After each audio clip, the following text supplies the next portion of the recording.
Hello my dear student welcome back to Odia पुस्तक आशा कर समस्ते घरे भलरे थिबो एवं घरे मध्य मन ध्यान सहित पाठ पढ़ुथिबो। देखो पिला माने आज आमे पढ़िबा नवम श्रेणी भौतिक विज्ञान तृतीय अध्याय परमाणु और अणु एटम्स एंड मॉलिक्यूल प्रश्नोत्तर करिबा। जदि के यार विषय वस्तु क्लास देखिया पय चाहूचो डिस्क्रिप्शन बॉक्स रे लिंक अछि, निश्चय जाके देखि परिबो। आजिर क्लास रे मु समस्त प्रश्नर उत्तर करिवि। जदि कहार भी किछि डाउट रहइबो ताले मते WhatsApp रे पचारि परिबो किंबा कमेंट्स रे मते पचारले मु ट्राई करिवि रिप्लाई करिया पय।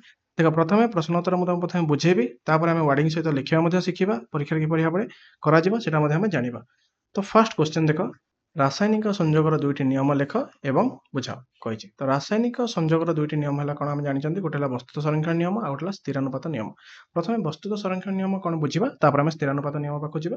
तो वस्तुत संरक्षण नियम कहले आमे बुझु जेतेबेले गोटे रासायनिक परिवर्तन घटी थाए सेतेबेले किछि वस्तुत सृष्टि हुए नाही किंबा किछि वस्तुतर विनाश हुए नाही।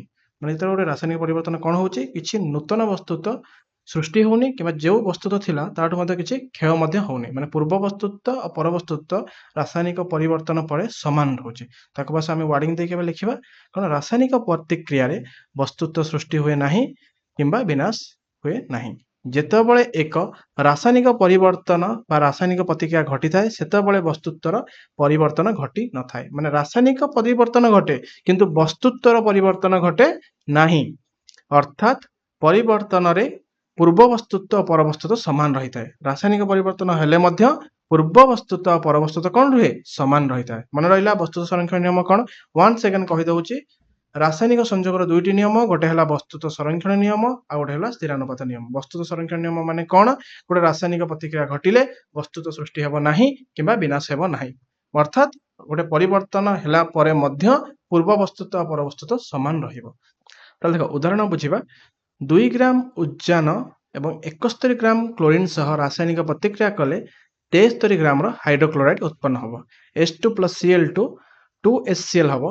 2 ग्राम भी जदि आमे नउचंती उज्जान बा हाइड्रोजन नबा आ 71 ग्राम जदि आमे क्लोरीन नबा ताले कोन भारिबो, से मध्य 73 ग्राम कोन भारिबो हाइड्रोक्लोराइड उत्पन्न होबो। एबे देखो पढिबा स्थिरानुपात नियम।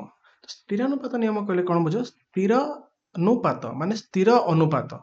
एइटु देखो स्थिरानुपात रो देखो एइटु तमे जानि परछो स्थिर अनुपात। जेंति सेठी फास्ट जिंसटा थिला आपन कोन थिला वस्तुत संरक्षण, माने हेटा वस्तुत ऊपर रिलेटेड थिला। एठी थिला कोन, एठी अछि अनुपात ऊपर। जेहेतु वस्तुत संरक्षण नियम थिला तेणु आमे ताको कहउतले वस्तुत को आमे समान रहिबो, परिवर्तन चेंज होबनी। किंतु एठी जो स्थिर अनुपात, स्थिर अनुपात माने कोन, संधि विच्छेद कर देली स्थिर अनुपात। दैट मीन्स गोटे यौगिक कौन होता है, किसी मौलिक नहीं सृष्टि होता है। तुम समस्त जानिଛ कौन, बहुत गुड़िक मौलिक मिसी गोटे यौगिक सृष्टि हुए। आ गोटे यौगिक जो अनुपात मौलिक गुड़िक रोचंती से माने सर्वदा समान रहिबे। तेणु तुम जोठी भी ताको आमे संग्रह करू मध्य सब समान रहे। संग्रह करू माने कौन, ये अलरेडी तो एग्जांपल देइछि आमे बुझी मध्य। प्रथम देख, तुम जदि गोटे पानी नौच, गोटे पोखरी नौच किंबा गोटे नदी नौच किंबा तुम घरे थिबा ट्यूबवेल नौच, तो सबो पानी रे थिबा तार जो सबु पानी गोटे कोन वाटर गोटे यौगिक सेतरे कोन किछना मौलिक अछि, जेमति गोटे अछि हाइड्रोजन अछि आ गोटे ऑक्सीजन अछि। तांकर जो मिसिबार अनुपात से सबुटे समान। सेटा घरे थिबा जो पानी रो मध्य समान, से समुद्र रे थिबा पानी रो मध्य समान, सेटा थिबा हमर कोठी नदी रे थिबा पानी रो मध्य समान। तो एबे तुम बुझी पारला। एबे लिखिबो किबा देखो, रासायनिक यौगिक रे मौलिक गुड़िक सर्वदा एक निर्दिष्ट वस्तुत अनुपात रही था। गोटे रासायनिक यौगिक कोन मौलिक गुड़िक सर्वदा कोन था, गोटे निर्दिष्ट वस्तुत अनुपात रही था। कौनसी एक यौगिक पदार्थ जेपरि प्रस्तुत होना कहीं किंबा जेकोसी उत्सर मिलता हो, से समान मौलिक गुड़िक सर्वदा एक निर्दिष्ट वस्तुत अनुपात संयुक्त होगा द्वारा यह सृष्टि होता है। बुझीगला। तो देख कौन से कहला, गोटे यौगिक जेपरि भी प्रस्तुत हो किंबा जेकोसी उत्सर आम मिलू कि से समान मौलिक गुड़िकर सर्वदा एक निर्दिष्ट वस्तुत अनुपात रही है। देख एग्जांपल देले तुम आहरी भल भाव बुझीपार। देख जल को जेकोसी उत्स संग्रह कले जल सर्वदा हाइड्रोजन और ऑक्सीजन 1:8 वस्तुत अनुपात संयुक्त हो रही है। 2 ग्राम जल को विघटन कले सर्वदा 1 ग्राम हाइड्रोजन एवं 8 ग्राम ऑक्सीजन मिल। बुझीगला। तो देख गोटे जल को आम जेकोसी उत्स आनले से हाइड्रोजन और ऑक्सीजन वस्तुत जो अनुपात मिशिंट से सब सामान ही रही है, अलग होनी। तापर देख 2 नंबर क्वेश्चन कौन कही। आ गोटे एग्जांपल अच्छी, कार्बन डाइऑक्साइड जेकोसी प्रणाली प्रस्तुत करा जाऊ किंबा जेकोसी उत्स संग्रह करा जाऊ, से कार्बन और ऑक्सीजन वस्तुत अनुपात सर्वदा 3:8 हम।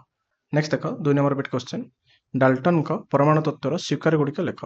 डाल्टन जन Dalton J father of atomic theory आम जाचु सी प्रथम करके परमाणु तत्वर तथ्य गुड़िक उपस्थापन करते। देख वैज्ञानिक जन डाल्टन 1808 मसीह पदार्थर गठन संपर्क एक नूतन तत्व उपस्थापन करते।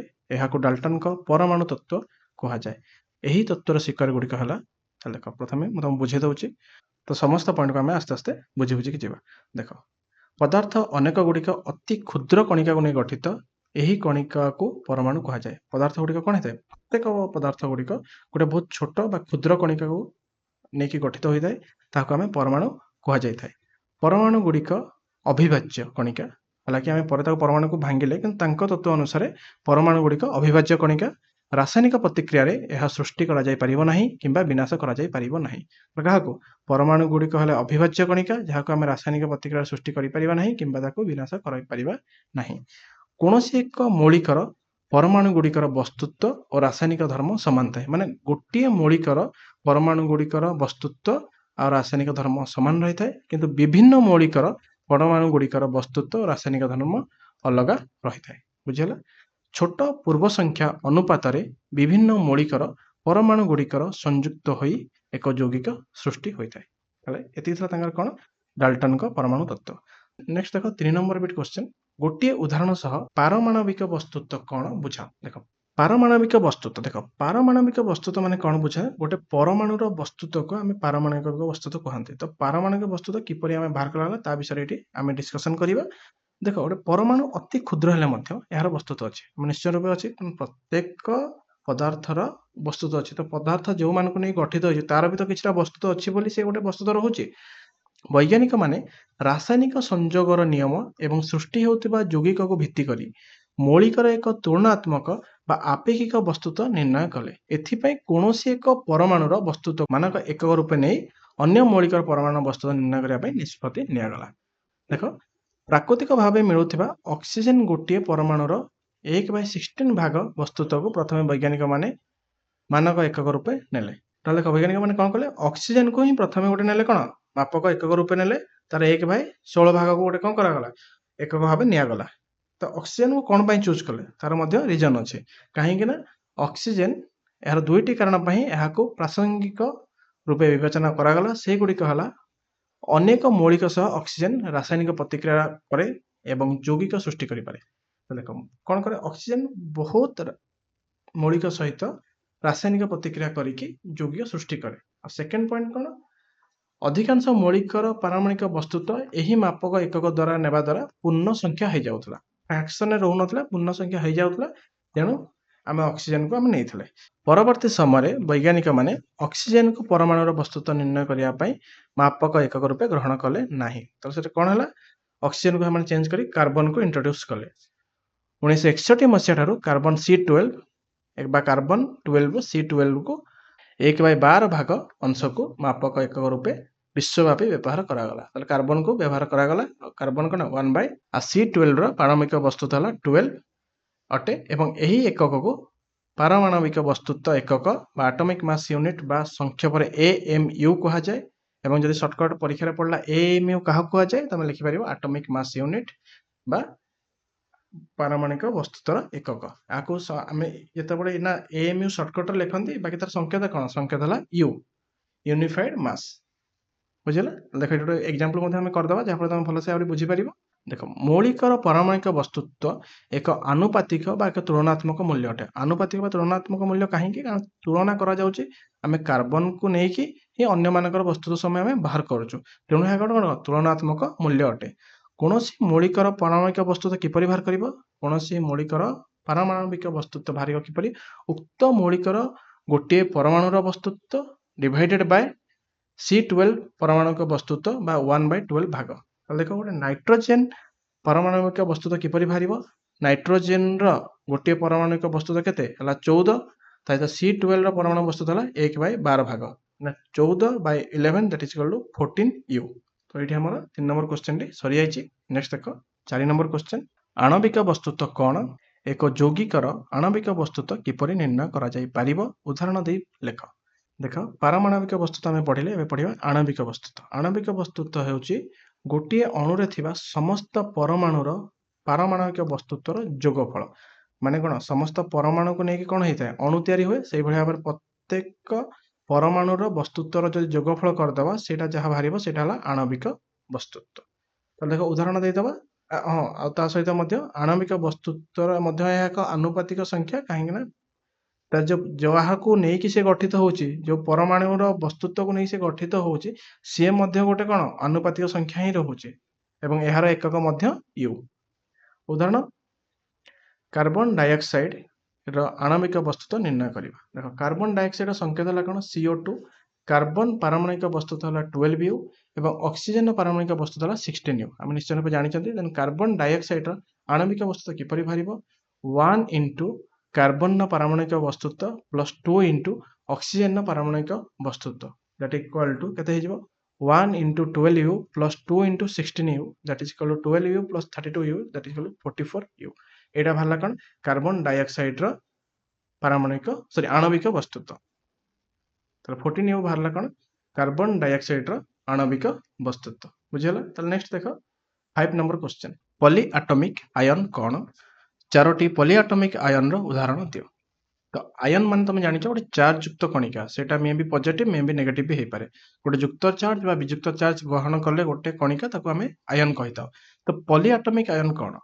ପଲି ଆଟମିକ ଆୟନ ହେଲା ଗୋଟିଏ ଚାର୍ଜ ଯୁକ୍ତ ପରମାଣୁରେ ଆୟନ ଗଠିତ ହୋଇପାରେ। ଆମେ ଜାଣିଛନ୍ତି ଗୋଟେ ଚାର୍ଜ ଯୁକ୍ତ ପରମାଣୁରେ କ'ଣ ହେଇପାରେ ଗୋଟେ ଆୟନ ଗଠିତ ହୋଇପାରେ କିମ୍ବା ଏକାଧିକ ପରମାଣୁରେ ମଧ୍ୟ ଏକ ବିଯୁକ୍ତ ଚାର୍ଜ ବା ଯୁକ୍ତ ଚାର୍ଜ ବହନ କରିପାରେ କିମ୍ବା ଏକାଧିକ ପରମାଣୁ ଏକତ୍ର ହୋଇ ଗୋଟେ ଯୁକ୍ତ ଚାର୍ଜ କିମ୍ବା ଗୋଟେ ବିଯୁକ୍ତ ଚାର୍ଜକୁ କ'ଣ କରନ୍ତି ବହନ କରିପାରନ୍ତି ବା କରିପାରେ।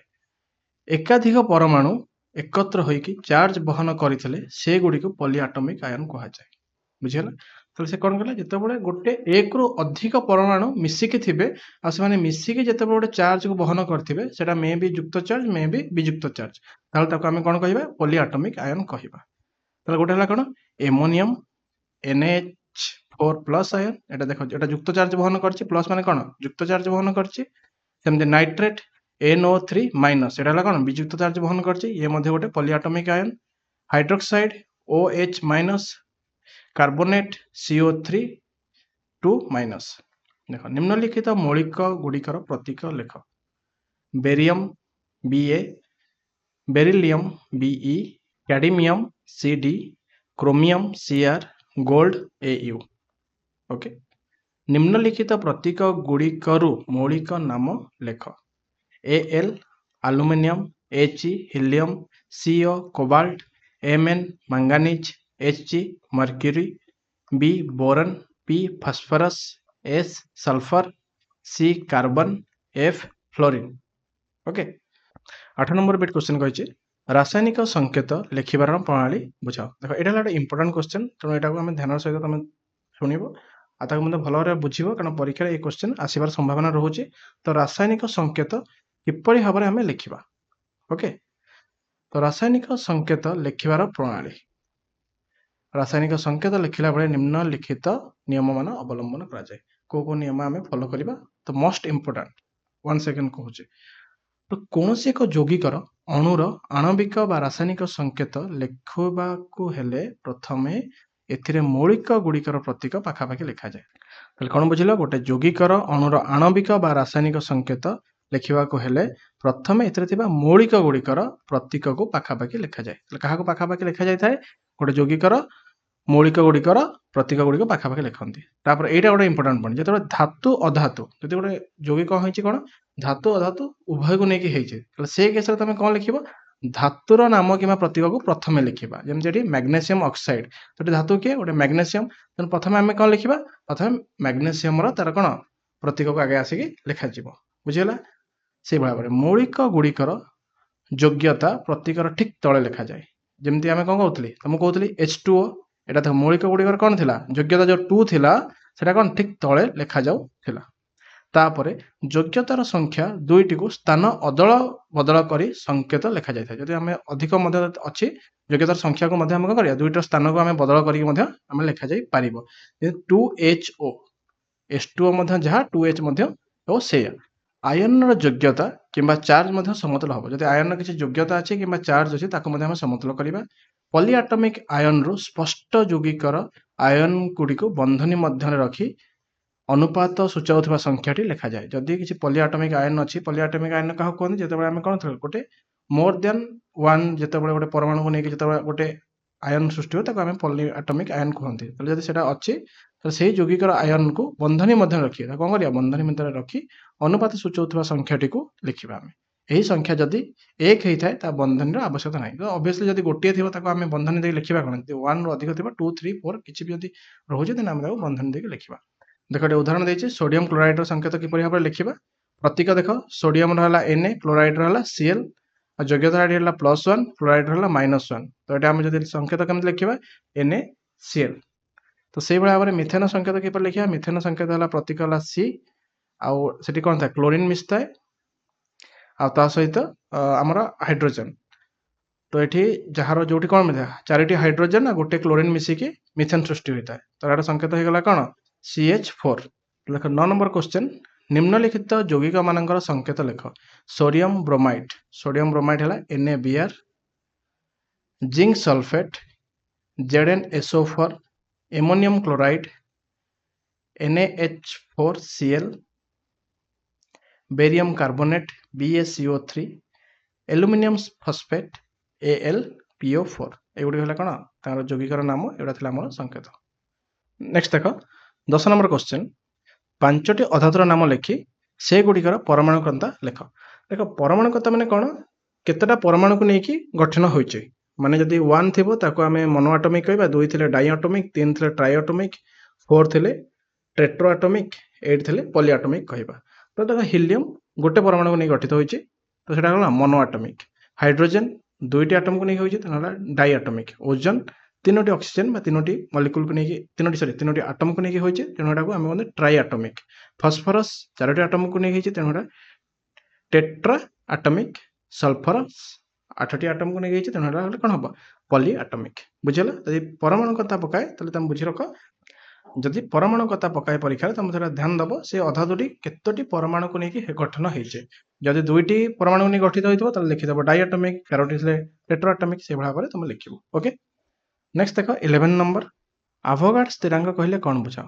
ଦେଖ ଯଦି ମୋଟାମୋଟି ସିଙ୍ଗଲ ଲାଇନରେ କହିବି, ଆଭୋଗାଡ ସ୍ଥିରାଙ୍କ କହିଲେ ଆମେ ବୁଝୁ 1 ମୋଲ, ଦ୍ୟାଟ୍ ମିନ୍ସ 6.02 × 10⁻23। ତ ଦେଖ ଯୋଉ ଏତେ ବଡ ସଂଖ୍ୟାଟା କହୁଛ, ଏତେ ବଡ ଯୋଉ ବିରାଟ ସଂଖ୍ୟାକୁ ହିଁ ଆଭୋଗାଡ ସ୍ଥିରାଙ୍କ କହନ୍ତି।